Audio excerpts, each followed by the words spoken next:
Hello, ഇന്ന് ഞാൻ ഒരു അൺബോക്സിങ് വീഡിയോ ആയിട്ടാണ് വന്നിരിക്കുന്നത്. ഒരു പുതിയ ഫോൺ വാങ്ങിച്ചു, ഐഫോൺ. നേരത്തെയും ഐഫോൺ തന്നെയാണ് ഞാൻ യൂസ് ചെയ്യുന്നത്.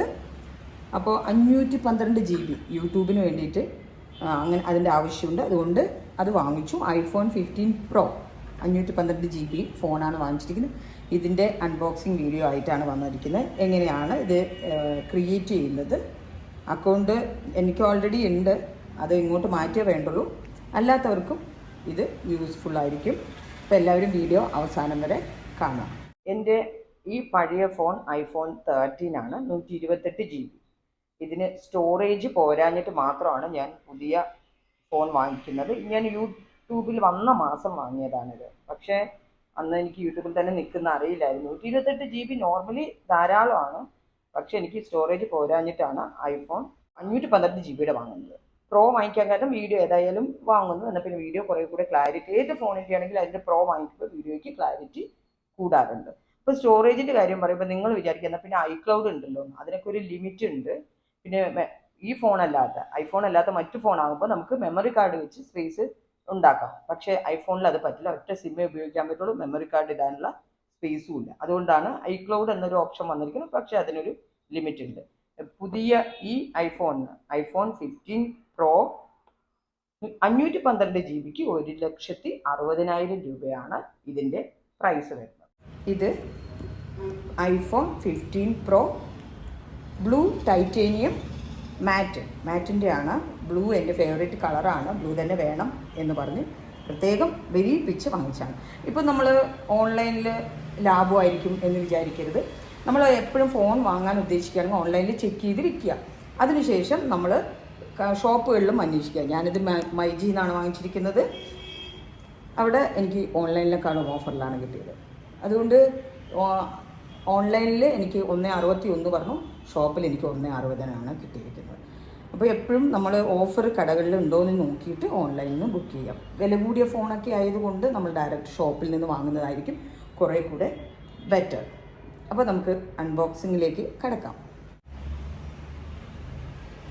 നമ്മൾ അൺബോക്സിങ്ങിലേക്ക് കിടക്കുകയാണ്.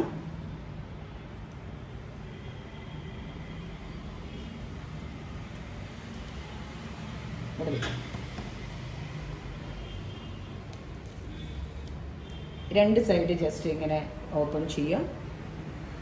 ഇതാ നമ്മളുടെ ഫോൺ, മാറ്റ് ഫിനിഷ് അടിപൊളി. ഇതിൻ്റെ ബോഡി ടൈറ്റേനിയം, ഇത് 15 മാത്രമായിട്ട് വന്നതാണ്. മാറ്റ് ഫിനിഷൊക്കെ ആയിട്ട് പുതിയ ഇതാണ്. 15 മാത്രമായിട്ട് നല്ല ഭംഗിയുണ്ട് കേട്ടോ നേരിട്ട് കാണാനായിട്ട്. നമ്മളിപ്പോൾ എന്ത് കളർ വാങ്ങിച്ചാലും അതിൽ കവറിടും, പക്ഷെ എന്നാലും ഒരു പ്രത്യേകത പവർഫുള്ളായിട്ടുള്ള പ്രോയ്ക്ക് എപ്പോഴും ഏതിൻ്റെ പ്രോ വാങ്ങിച്ചാലും മതി. നമ്മൾക്കിപ്പോൾ 15 Pro തന്നെ വേണമെന്നില്ല. ഞാൻ സത്യത്തിൽ 13 ആണ് യൂസ് ചെയ്യുന്നത്, പ്രോ അല്ല. പക്ഷെ 13 Pro ആണ് അന്വേഷിച്ച് നടന്നത്, അതിപ്പോൾ ഉണ്ടാക്കുന്നില്ല. പിന്നെ 14 Pro കിട്ടുമെന്നും അവൈലബിൾ അല്ല. അത് അവൈലബിൾ ആണ്, പക്ഷെ 512 GB അവൈലബിൾ അല്ല. അങ്ങനെയാണ് ഞാൻ 15 Proയിലേക്ക് വന്നത്. എനിക്കൊന്നും 15 Proയുടെ ആവശ്യമില്ല, എന്നാലും എനിക്ക് സ്റ്റോറേജും വീഡിയോ ക്ലാരിറ്റിയും ഇതിന് മാത്രമായി യൂട്യൂബിൽ നിൽക്കുന്നതുകൊണ്ട് മാത്രമാണ് ഞാൻ ഇത് ഇത്രയും വില കൊടുത്ത് ഫോൺ വാങ്ങിച്ചിരിക്കും. ഈ ഐഫോണിനൊരു പ്രത്യേകത എന്താണെന്ന് വെച്ച് കഴിഞ്ഞാൽ, ഐഫോൺ ഒരിക്കൽ യൂസ് ചെയ്താൽ നമ്മൾ കണ്ടിന്യൂ അത് തന്നെയായിരിക്കും യൂസ് ചെയ്യുക.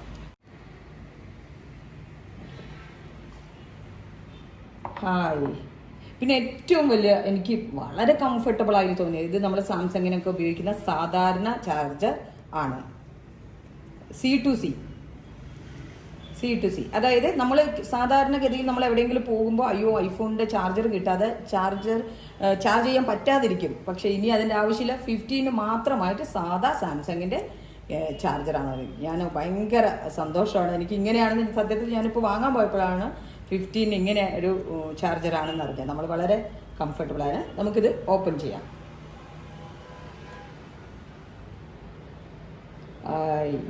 സ്ക്രീൻ നോക്കണേ, അടിപൊളി അല്ലേ? ഇതാ ബ്ലൂ, പ്രത്യേകിച്ച് ഈ കളർ എന്ന് പറയുന്ന ഒരു ഭയങ്കര സംഭവമാണ് കേട്ടോ ബ്ലൂ. ഇതിനു മുമ്പ് ഞാൻ ബ്ലൂ യൂസ് ചെയ്തിട്ടുണ്ട്.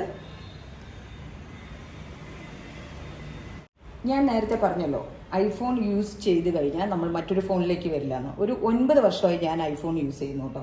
ആദ്യം വാങ്ങിയ ഫോണാണ് 6S. ഇതിപ്പോഴും നൊസ്റ്റാൾജിയയ്ക്ക് വേണ്ടി എടുത്തു വെച്ചിരിക്കുകയാണ്. കേട്ടിട്ടുണ്ട്, അത്യാവശ്യം സിമ്മൊന്നും വർക്കാവുന്നില്ല. ഞാൻ റിപ്പയർ ചെയ്യാൻ പോയിട്ടില്ല. 5.5 വർഷം ഞാനിത് ഉപയോഗിച്ചതാട്ടോ. അത് കഴിഞ്ഞ് 12 ഉപയോഗിച്ചു. അത് കഴിഞ്ഞാണ് ഞാൻ 13 ഉപയോഗിക്കുന്നത്. ശരിക്കും 12 ഒന്നും കേടായിട്ടല്ല കൊടുത്തത്. ഈ കളർ വാങ്ങിക്കാൻ വേണ്ടിയിട്ടാണ് ഞാൻ ശരിക്കും 12 കൊടുത്ത് 13 ആക്കിയത്. ഐഫോണിൻ്റെ 14 വരെ സൈലൻറ്റ് മോഡിലൊക്കെ വയ്ക്കുന്നത് ഇതുപോലെ ഒരു ക്ലിപ്പ് സിസ്റ്റമാണ്, കണ്ടോ. പക്ഷേ നമ്മളിപ്പോൾ പുതിയ മോഡലിൽ വന്നിരിക്കുന്നത് ശരിക്കും ഒരു സ്വിച്ചിൻ്റെ ഇതാണെന്നാണ് പറഞ്ഞത്. ഇങ്ങനെ ഒന്ന് സ്വിച്ച് ഓഫ് ചെയ്ത് ഓൺ ചെയ്യുന്ന ആ ഒരു ടൈപ്പാണ് വന്നിരിക്കുന്നത്. നമ്മൾക്കിത് എങ്ങനെ ക്രിയേറ്റ് ചെയ്യാം? എനിക്ക് ഓൾറെഡി അതിൽ അക്കൗണ്ട് ഉള്ളത് കൊണ്ട് ജസ്റ്റ് ആ യൂസർ ഐ ഡിയും പാസ്വേഡും ഉപയോഗിച്ച് കഴിഞ്ഞാൽ ഇതിലേക്ക് വരും. അതേസമയം നമ്മൾ മറ്റൊരു ഫോൺ ഉപയോഗിക്കണമെങ്കിൽ നമുക്ക് ഇത് ഉപയോഗിച്ച് കഴിഞ്ഞാൽ നമ്മൾ കംഫർട്ടബിളേ ആയിരിക്കില്ല. പിന്നെ ഐഫോണിൻ്റെ ഏറ്റവും വലിയ ഒരു സുഖം, വളരെ കംഫർട്ടബിൾ. എനിക്ക് വലിയ സൈസ് ഇഷ്ടമല്ല. പ്രോ മാക്സ് ഏത് വാങ്ങുകയാണെങ്കിൽ സൈസ് വലുതായിരിക്കും. എനിക്ക് ചെറിയ സൈസ് ഫോണാണ് കേട്ടോ ഇഷ്ടം.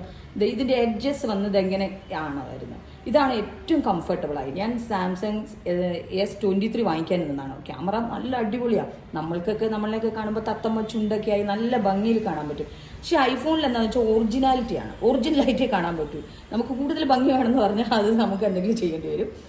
ക്യാമറയിലൂടെ നമുക്ക് ഒറിജിനലായിട്ട് കിട്ടും എന്നുള്ളതാണ് ഐഫോണിൻ്റെ ഏറ്റവും വലിയ ഗുണം. ഏറ്റവും കംഫർട്ടബിൾ ആയി തോന്നുന്ന ഈ എഡ്ജസ് ആണ്. അതിൻ്റെ എഡ്ജസ് വന്നിട്ട് ഷാർപ്പായിട്ടാണ്. എവിടെയെങ്കിലും ഒന്ന് ചെറുതായി ഒന്ന് മുട്ടിയാൽ പണി പാളും. ഐഫോൺ ആകുമ്പോൾ അത്ര പെട്ടെന്ന് ഒരു പ്രശ്നം വരില്ല. ഓപ്പൺ ചെയ്യുമ്പോൾ ഇങ്ങനെ ഒരു ആപ്പിളിൻ്റെ ഇത് വരും. അതെന്താ ഈ മുറിഞ്ഞ ഒരു കടിച്ച ആപ്പിൾ അല്ലേ? കടിക്കാത്ത ആപ്പിൾ വെച്ചൂടെ എന്ന് ചോദിച്ചാൽ അതിന് ഉത്തരം എനിക്കറിയില്ല. ഹലോ എന്ന് പറഞ്ഞിട്ടുള്ള ഈ സംഭവമായിരിക്കും ഓൺ ചെയ്യുമ്പോൾ വരിക. ഇതാ, നമ്മൾക്ക് എന്ത് ലാംഗ്വേജ് ഉപയോഗിക്കണം എന്നതാണ്.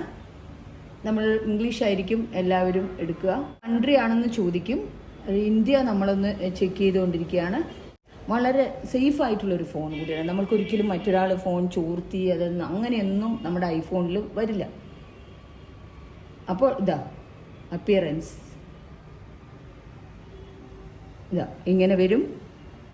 സെറ്റപ്പ്. ഇതെൻ്റെ പഴയ ഐഫോണാണ്. ഇത് പുതിയത്. ഇത് അടുത്ത് വെച്ചാൽ തന്നെ ഇത് അങ്ങോട്ട് സെറ്റ് ചെയ്യുക എന്നുള്ളതാണ്. അത് ഞങ്ങൾ ഇപ്പോഴാണ് നോക്കുന്നത്. സാധാരണ എക്സ്ചേഞ്ച് ചെയ്യുമ്പോൾ വാങ്ങുന്നതുകൊണ്ട്, ഷോപ്പിൽ നിന്ന് സെറ്റ് ചെയ്യുന്നതുകൊണ്ട് ഞാൻ നോട്ട് ചെയ്തിട്ടില്ല. ഇതാണ്ടോ എല്ലാം കണ്ടിന്യൂ യുവർ അതർ ഐഫോൺ. ഇതാ എൻ്റെ എല്ലാം അങ്ങനെ കൂളായിട്ട് അതിലേക്ക് വരുന്നുണ്ട്. അത് സത്യം പറഞ്ഞാൽ ഞങ്ങളിത് സെറ്റ് ചെയ്യുമ്പോൾ തന്നെയാണ് അറിയുന്നത്. അടുത്ത് വെച്ചുകൊണ്ട് തന്നെ ഫിനിഷ് ഓൺ ന്യൂ ഐഫോൺ. ഇത് ജസ്റ്റ് അങ്ങോട്ട് ക്രിയേറ്റ് ചെയ്യാൻ പറ്റുന്നുണ്ട്. ഇല്ലെങ്കിൽ യൂസർ ഐ ഡി നമ്മൾ പുതിയതായിട്ടാണെങ്കിൽ പുതിയ യൂസർ ഐ ഡിയും പാസ്വേഡും ക്രിയേറ്റ് ചെയ്ത ശേഷം നമ്മൾക്കത് ചെയ്യാവുന്നതാണ്. ഇതിപ്പോൾ അടുത്തടുത്ത് വെച്ചപ്പോൾ തന്നെ അങ്ങോട്ട് പോയിക്കൊണ്ടിരിക്കുന്നുണ്ടെന്നാണ് തോന്നുന്നത്. എന്താ സംഭവിക്കുന്നത് നമുക്ക് നോക്കാം. നോക്കാനൊന്നുമില്ല, അതേ കണ്ടിന്യൂ അടിച്ചു. എനിക്ക് തോന്നുന്നു ഇതിലെല്ലാം അതിലേക്ക് അങ്ങനെ വരും. കണ്ടോ, ആപ്പിൾ ഐ ഡി അടിച്ചു കൊടുക്കേണ്ടി വരും. ആണ് എഗ്രി അടിച്ചു. Enjoy your new iPhone. Start. അവിടെ കറങ്ങുന്നുണ്ട്. എല്ലാ പാസ്വേഡ് അടിക്കാൻ വരും. നമ്മളെല്ലാം ടൈപ്പ് ചെയ്ത് കൊടുക്കുക. പാസ്വേഡൊക്കെ ടൈപ്പ് ചെയ്ത് കൊടുത്ത ശേഷം ഇതാ ഇങ്ങനെ വന്നിട്ടുണ്ട്. അപ്പോൾ എൻ്റെ ഈ ഫോണിലുള്ള എല്ലാ ആ ഫോണിലേക്ക് വന്നു. അതിൻ്റെ പാസ്വേഡ് ഒന്ന് അടിച്ചു കൊടുക്കട്ടെ. Continue make this your new iPhone. Continue അടിക്കുന്നു. വളരെ ഈസിയാണ് ഐഫോൺ സെറ്റ് ചെയ്യാനായിട്ട്. പ്രത്യേകിച്ച് മറ്റൊരു ഐഫോൺ ഉണ്ടെങ്കിൽ അവിടെ നിങ്ങോട്ട് സെറ്റ് ചെയ്യാം. എല്ലാം അത് പുതിയതിലേക്ക് വന്നോളും. സോഫ്റ്റ്വെയർ അപ്ഡേറ്റ് നടന്നുകൊണ്ടിരിക്കുകയാണ്. ഇത്രയായിട്ട് ഇത് ഫുൾ എത്തുന്ന വർഷം ഫുള്ളും എൻ്റെ ആ പഴയ ഫോണിലെല്ലാം തന്നെ ഇതിലേക്ക് വന്നു. വെരിഫൈയിങ് അപ്ഡേറ്റ് ആയിക്കൊണ്ടിരിക്കുകയാണ്. സെക്കൻഡ് ടൈമാണ്. Restore completed. എല്ലാം കംപ്ലീറ്റ് ആയി. കണ്ടിന്യൂ അടിക്കുന്നു. അമ്മയും മോനും കൂടെയാണ് ഈ ഐഫോൺ സെറ്റ് ചെയ്തുകൊണ്ടിരിക്കുന്നത് കേട്ടോ. മറ്റ് ഐഫോണുകളെ അപേക്ഷിച്ച് 15 ഭയങ്കര വെയ്റ്റ്ലെസ്സാണ്. Welcome to iPhone. അപ്പോഴേക്കും ഇടയിൽ നിന്ന് ഒരു കോളും ഐഫോണിൻ്റെ സൈഡിൽ നിന്ന് വന്നിട്ടുണ്ടായിരുന്നു. സേഫ്റ്റിയുടെ ഭാഗമായിട്ടാണ്. ഇതാ കംപ്ലീറ്റ് എനിക്ക് അതിൽ ഏതൊക്കെ ആപ്പ് ഉണ്ടായിരുന്നോ അത് ഫുൾ ആപ്പുകൾ ഇതിലേക്ക് വന്നിട്ടുണ്ട്. എല്ലാം അപ്ഡേറ്റ് ആയിക്കൊണ്ടിരിക്കുന്നതേ ഉള്ളൂ. അങ്ങനെ നമ്മുടെ ഫോൺ എല്ലാം സെറ്റായി. ഇതാ ഞാനിപ്പോൾ മൈജിന്നാണ് വാങ്ങിച്ചത് കേട്ടോ. മൈജിന്നാണ് വാങ്ങിച്ചത്. മൈജിയിൽ നല്ല ഓഫറൊക്കെ ഉണ്ടായിരുന്നു.